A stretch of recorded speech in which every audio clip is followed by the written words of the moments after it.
Internação de jovens no Degase é debatida em audiência da Comissão da Criança, Adolescente e Idoso. Frente Parlamentar em Defesa da Família, Adoção e Primeira Infância é reinstalada na Assembleia e discute ações em defesa do processo de adoção. E o Rio de Janeiro pode ter um polo cervejeiro artesanal na região das Baixadas Litorâneas. O Jornal da Alerj está começando agora.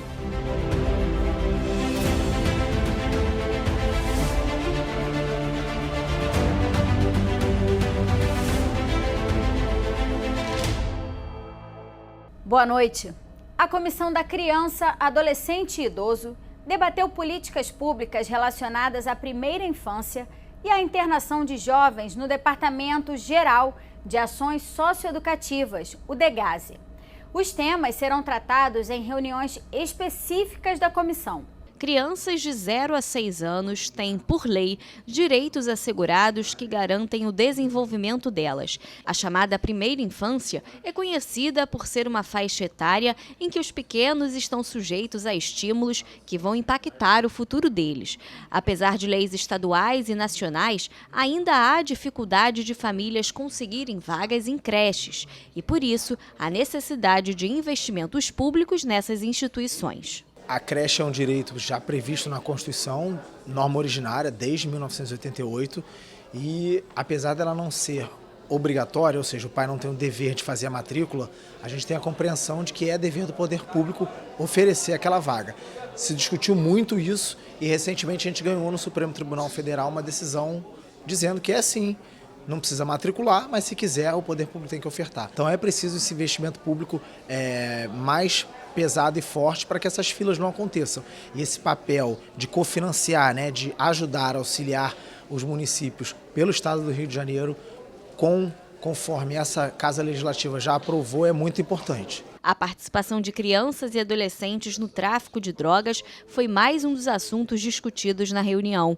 O diretor-geral do Degase, Vitor Hugo Poubel, falou da necessidade de garantir emprego aos jovens que saem do sistema socioeducativo.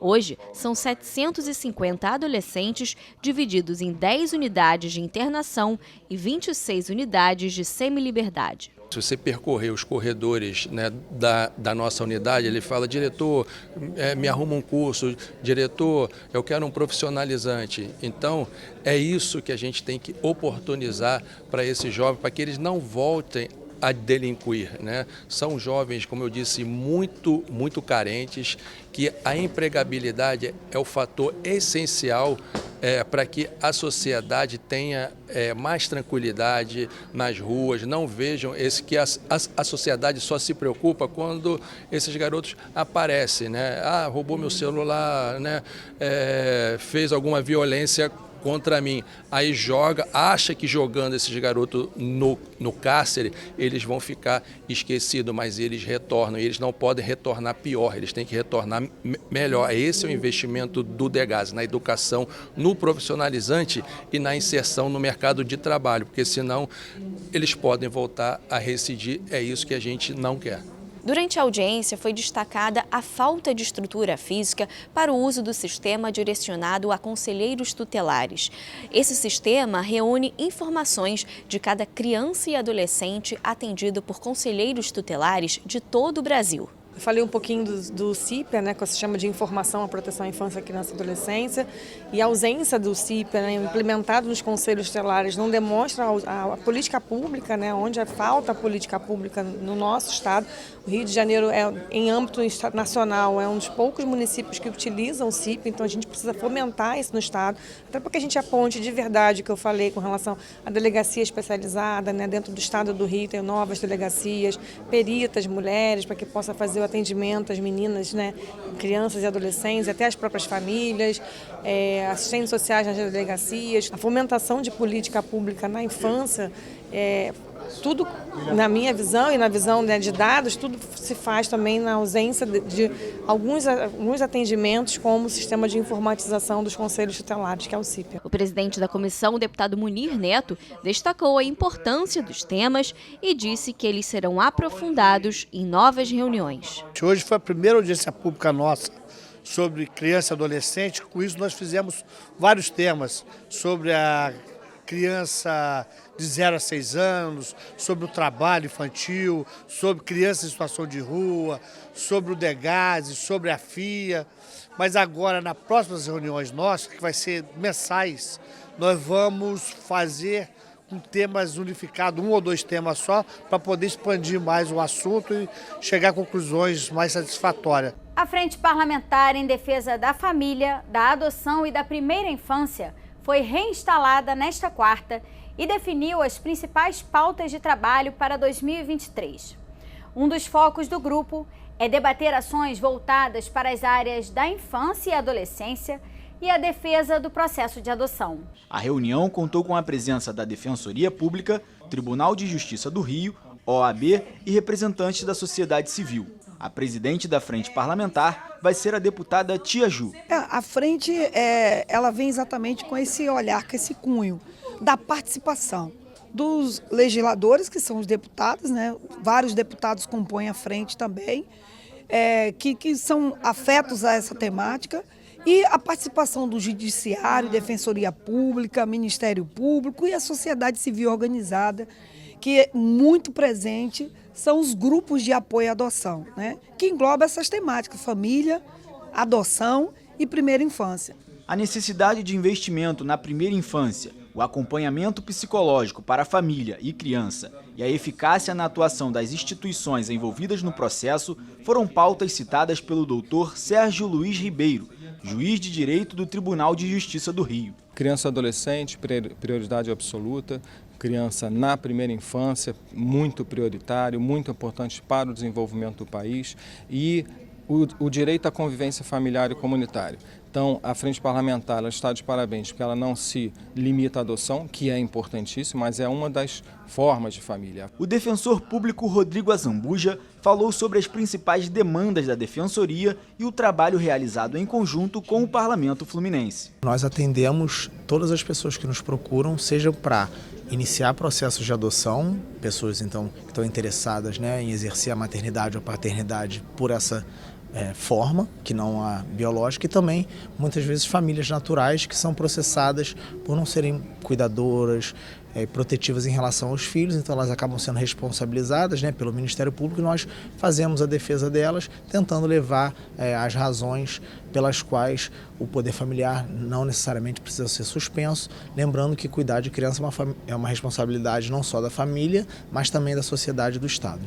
Presidente da Comissão de Adoção da OAB e do Instituto Brasileiro de Direito de Família, Silvana Moreira, e o presidente do Movimento Nacional de Adoção, Felipe Fernandes, destacaram a importância do trabalho da Frente Parlamentar e o diálogo como forma de entender as áreas que precisam de maior atenção do poder público. É fundamental, né, essa frente parlamentar lançada pela Tia Ju aqui na LERJ, que a gente tem essa interlocução transversal entre os poderes constituídos, né? O executivo precisa atuar principalmente na assistência social e especialmente nas ações voltadas para a adoção, né?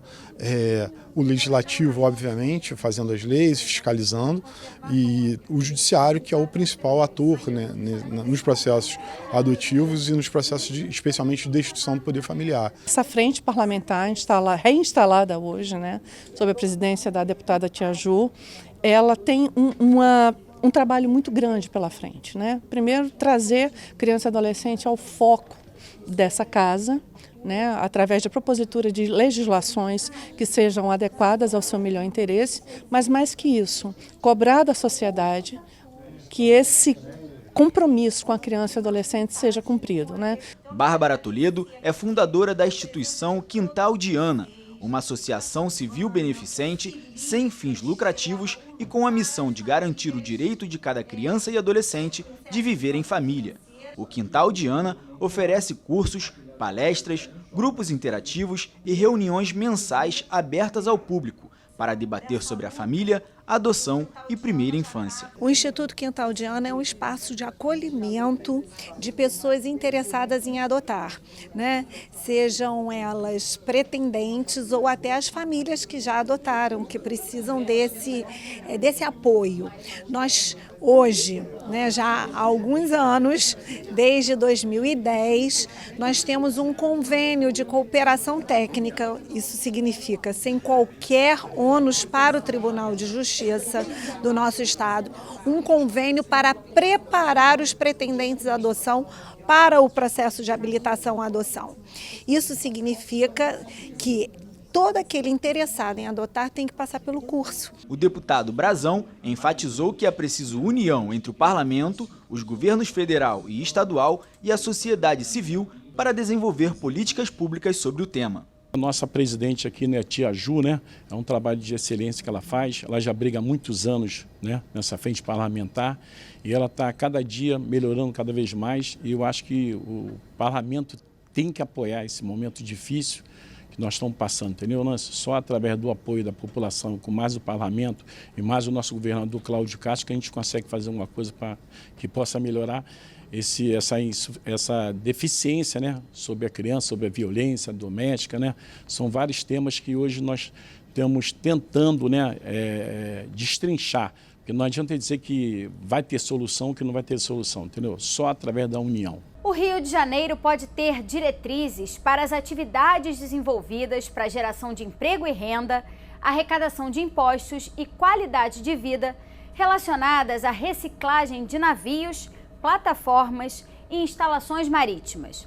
A proposta da deputada Célia Jordão foi debatida durante a reunião da Comissão de Constituição e Justiça. O texto da parlamentar define regras para a reutilização de materiais e equipamentos, além de criar um fundo de emergência para a retirada de embarcações fundeadas e abandonadas na Baía de Guanabara. Uma lacuna na legislação do Estado do Rio de Janeiro, que inclusive dificultava ações tanto do órgão do meio ambiente quanto da autoridade marítima, que é a Marinha do Brasil, na atuação com relação a essas embarcações que estão principalmente abandonadas na Baía de Guanabara. Também aprovado o parecer a matéria de autoria do deputado Márcio Canella, que proíbe que estabelecimentos comerciais façam a conferência dos produtos adquiridos pelo consumidor em lojas de atacado e varejo, depois do pagamento das compras no caixa. O assunto gerou debate pelo constrangimento que o cliente passa.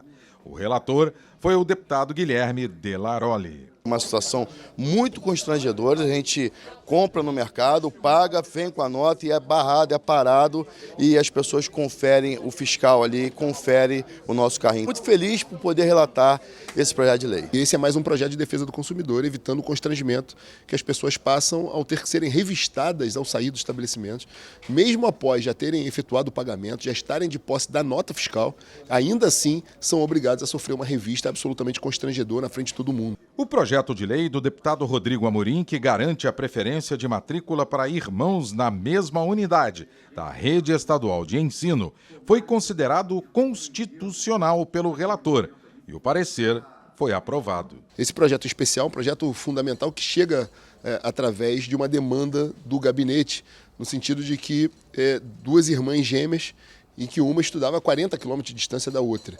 Isso prejudica demasiadamente as famílias que têm que se deslocar nessa distância tremenda, atrapalha o dia a dia das famílias e a nossa atenção especial Cidadão Fluminense. O projeto foi aprovado na CCJ, agora vai a plenário. Durante a reunião, o vice-presidente, Dr. Serginho, relatou um fato acontecido esta semana no município de Araruama, em que o jornalista Vitor de Paula, do site SIC7 Notícias, foi agredido quando cobria denúncias de pacientes sobre o mau atendimento em uma UPA.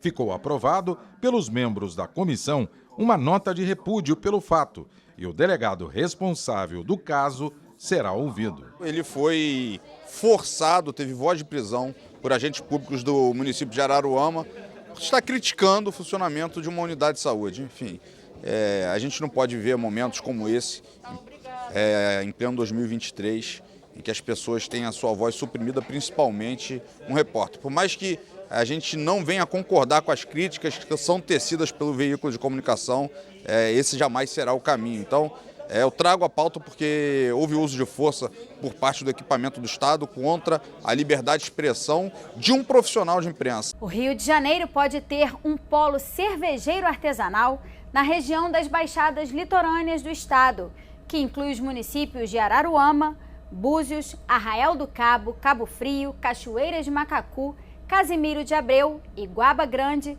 Rio Bonito, Rio das Ostras, São Pedro da Aldeia, Saquarema e Silva Jardim. O projeto do ex-deputado Anderson Alexandre foi votado nesta quarta pelo plenário. O objetivo do parlamentar é consolidar a região composta por esses 12 municípios como produtora de cerveja artesanal. O texto cria também um calendário de eventos, entre eles a festa anual da bebida.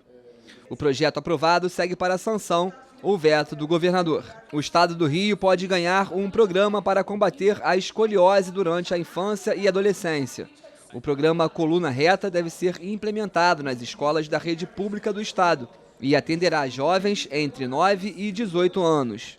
Palestras sobre o que é e como prevenir a escoliose, realização de exames de imagens, tratamento de fisioterapia e até o custo de cirurgias nos casos mais graves estão entre os principais objetivos do projeto assinado pelo deputado Munir Neto. O texto aprovado segue para a análise do governador. Nós fizemos esse projeto porque nós já temos a realidade dele sendo feita em Volta Redonda, minha cidade natal, onde deu certo. Então nós queremos trazer esse projeto para todas as crianças e adolescentes do estado do Rio de Janeiro. Hoje, para se fazer uma cirurgia de escoliose no estado, no ITO, que é onde se tem o know-how, demora mais de 5 anos na fila de espera. Então, com isso, a gente vai conseguir prevenir a escoliose, fazendo anualmente esse exame. E, se for o caso de ter, já começar o tratamento cedo para não precisar chegar à cirurgia. O deputado Márcio Canella apresentou proposta que altera uma lei estadual que autoriza o governo do estado a implementar a presença de profissionais da língua brasileira de sinais nas unidades de saúde do estado. O parlamentar quer determinar a presença desses profissionais nas consultas de pré-natal e no parto de mulheres com deficiências auditivas. A proposta recebeu uma emenda e retorna para análise das comissões. Profissionais e estagiários que realizam atendimento de crianças e adolescentes podem ser obrigados a apresentar anualmente certidão de antecedentes criminais no ato da contratação ou admissão, além de passarem por uma avaliação periódica de saúde mental. A proposta da deputada Tia Ju quer ampliar a proteção dos menores de idade em locais que frequentam no dia a dia. O projeto recebeu uma emenda e retorna para análise das comissões. Imagina só, uma pessoa que é um agente público, lida com criança e adolescente que já cometeu atos criminosos, como crime de pedofilia, de estupro, de agressão contra a mulher, agressão contra a vida ou a criança, e ter a autorização para trabalhar com criança e adolescente. Então, a garantia da gente proteger a criança e adolescente é a apresentação do antecedente criminal. Antecedentes criminais esses que está retratado o crime cometido pela pessoa. Nós somos muito favoráveis que os pregressos, eles tenham oportunidade, mas há crimes contra a vida e crimes hediondos que o indivíduo não pode ter acesso, principalmente a nenhum cidadão, e principalmente a criança ou adolescente. Alunos das redes pública e privada deverão ter na parte da frente dos uniformes uma identificação de grupo sanguíneo. A obrigatoriedade está no projeto do ex-deputado Marcos Miller, que determina as escolas particulares escolherem como a identificação será fixada nos uniformes, seja bordada, estampada ou de qualquer outra forma, desde que permanente e duradoura. Assim como caberá à Secretaria Estadual de Educação escolher uma padronização para as identificações dos uniformes de escolas públicas. O texto aprovado em primeira discussão ainda retorna ao plenário. O deputado Rosenberg Reis apresentou proposta para que sejam construídos em pontes, viadutos e passarelas do estado equipamentos de contenção permanente, como redes, telas e grades de proteção. O parlamentar quer evitar o alto índice de suicídios e demais acidentes nessas localidades. O projeto recebeu 3 emendas e retorna para análise das comissões. Órfãos e abrigados por decisão judicial, vindos de orfanatos e instituições coletivas, podem ter prioridade nas etapas de seleção para os programas de habitação implementados pela SEAB, a Companhia Estadual de Habitação do Rio. Serão beneficiados órfãos e abrigados com idade entre 18 e 29 anos, completados até a data da inscrição para o financiamento subsidiado ou que sejam contemplados como imóveis de programas habitacionais do governo. O texto assinado pelo deputado Pedro Brazão recebeu 5 emendas e retorna às comissões. O Jornal da Alerj fica por aqui. Você pode acompanhar a programação também em nosso site e pelas redes sociais. TV Alerj, o canal do povo. Uma boa noite para você e até amanhã.